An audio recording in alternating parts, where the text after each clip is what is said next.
એક દિવસ રાખ મારોળાય જો માનવ તન મળ્યું છે મોઘા મૂલનું રલોલ.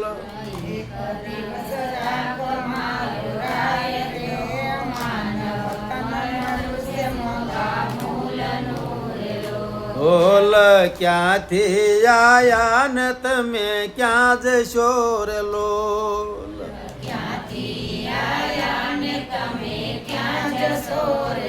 ઓલ મરતા પહેલા ગોતી લો મુકામ જો માનવ તન મળ્યું છે મોઘા મૂલનું રલોલ.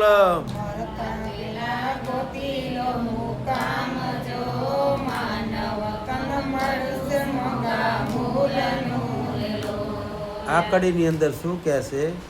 ક્યાંથી આયા ને તમે ક્યાં જઈશો? આપણો પહેલા દેહ સર્જન નતો ત્યારે ક્યાં હતા અને ક્યાં આવ્યા છીએ, અને આ દેહ જ્યારે વિસર્જન થઈ જાય છે ત્યારે ક્યાં જવાનું છે?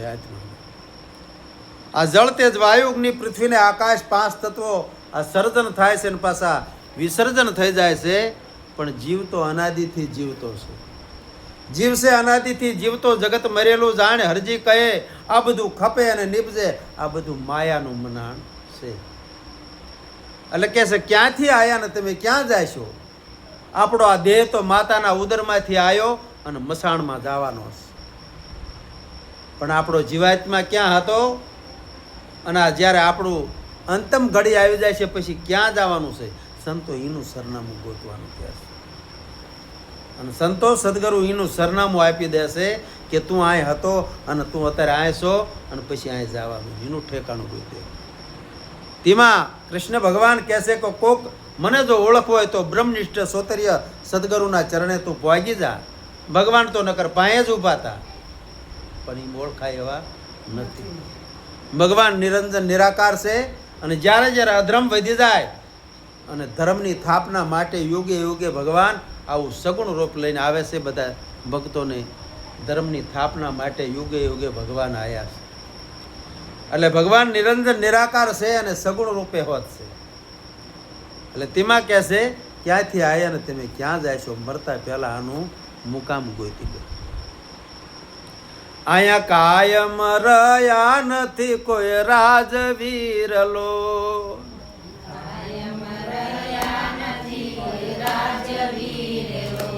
અહીંયા કાયમ રહ્યા નથી કોઈ રાજવીર લોલ.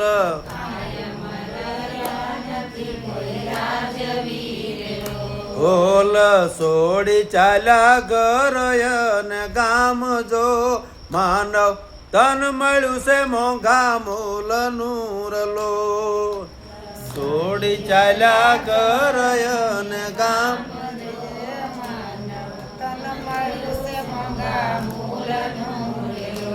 રાજા રંક સંત કે ફકીર કોઈ કોઈના દેહાય રહ્યા નથી.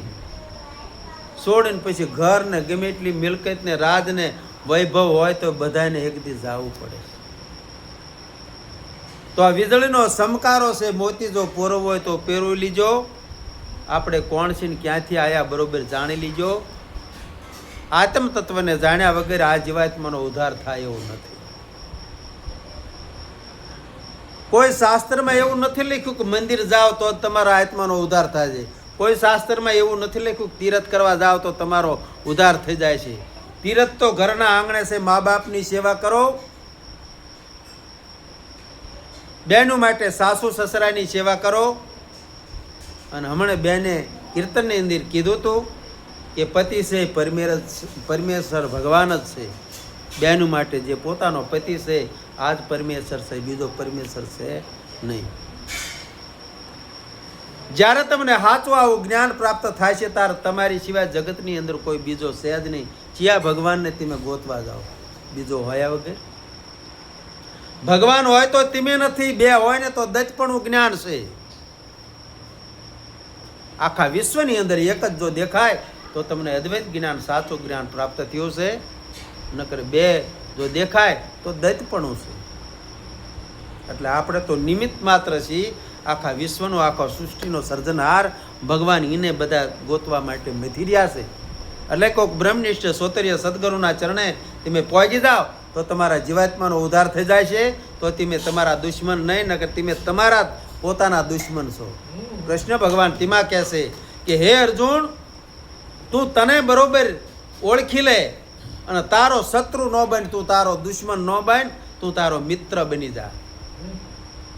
એટલે તેમાં સંતો આપણને પોકાર કરી કરીને કહેશે આ જીવાત્માને રોટલા ખાતા ખાતા આવું સુખ ભોગવતા ભોગવતા કૂતરા બિલાડામાં ભૂંડ અવનીમાં કહેવામાં ન જવું પડે તો તમે તમારા આત્માને ઓળખી લો. તેમાં સંતો બધા ભક્તિ કરવાનું કહેશે અને સદગુરુના ચરણે જવાનું કહેશે. બ્રહ્મનિષ્ઠ સોતરીય સદગુરુના ચરણે જાઓ તો જ તમારો ઉદ્ધાર થાય છે. બ્રહ્મ એટલે જેને ભગવાન નક્કી કરી વાળ્યા છે. સોતરીય એટલે બધા શાસ્ત્રનો સાર જાણે છે, બધા ભજન કીર્તનના બધાની જે વ્યાખ્યાન કરીને જાણે છે કે આમ જ કહેવા માગે છે, એવાના ચરણે તમે પહોંચી જાઓ તો તમારા જીવાત્માનો ઉદ્ધાર થઈ જાય. આવું સંતો આપણને પોકારીને કહે છે.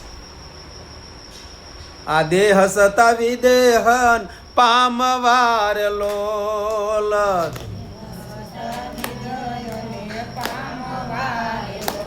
આહા દેહ સતા વિદેહન પામવાર લોલ,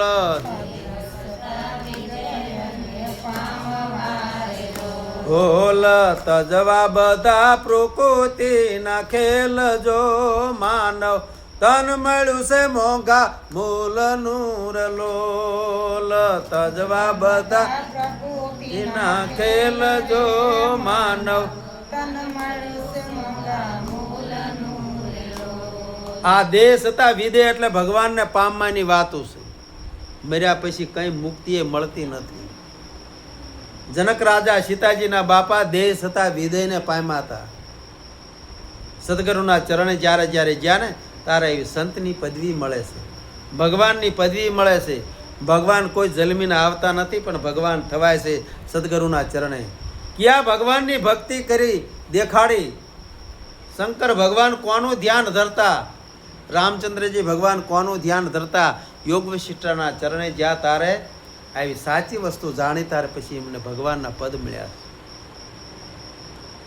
એટલે આ તો સદગુરુ તો જે આ બધા ભગવાનના ભગવાન છે ને, એ ભગવાન નક્કી કરે વાળા છે. તારે આ જીવાત્માનો ઉદ્ધાર થાય છે. કાળીદાસ મળદાનું યા ગામ શેર લોલ,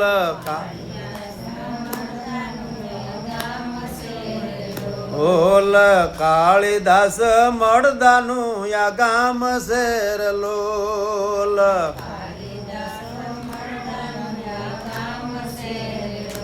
પછી રાખમાં નથી નામ કે નિશાન જો માનવ, તન મળ્યું છે મોંઘા મૂલ નૂર લો. રાખમાં નથી નામ કે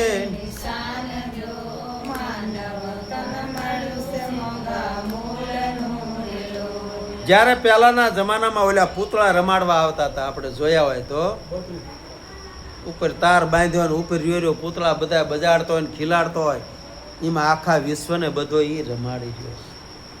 આ તો બધા મળદા છે. આ બધી એ ચેતનની બલહારી છે.